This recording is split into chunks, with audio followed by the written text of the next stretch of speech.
Thank you, Mr Deputy Speaker. And can I firstly extend my deepest and sincerest condolences to the family, but also to you, the Labor family. You, as well as this nation, has lost a favourite son, one that will never be forgotten. When Bob Hawke became Prime Minister in 1983, I was a small boy in Western Queensland, 6 years old. My only appreciation of politics at that time, after my father had been elected to the Bjelke-Petersen government, was Queensland politics.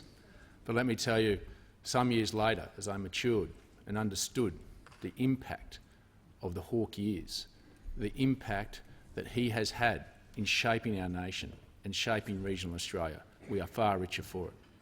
He is the father of modern Australia. The reforms that he implemented, his government, with the aid of the opposition, but the courage that he took to implement those economic reforms, deregulating the financial sector, meant that there was capital that flowed for the first time into regional communities. That meant regional communities could finally flourish and be able to grow.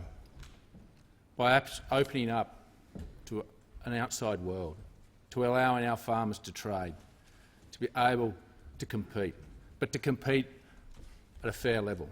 Bob fought for a fair go for farmers on the international stage. Opening up trade markets but making sure that we got a fair go was so important to each and every one of us. But one of his biggest legacies that will always live and will always be seen in regional rural Australia is that of land care. And that was achieved with another great Australian, Rick Farley.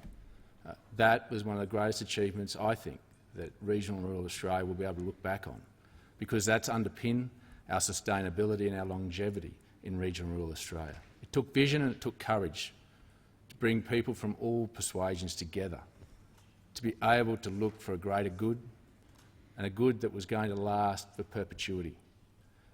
It's something that I think, as someone that I know personally, as my own family farm, has benefited from the advent of land care. We were some of the perpetrators of some of the poorest farming practices in our district. But the advent of land care meant that we finally understood our country, and we understood how to manage it, make it better, and to live with it.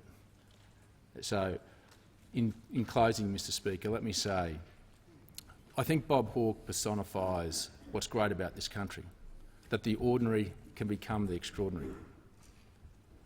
Australia has lost a truly great Australian, but we are so much richer for having him. Thank you.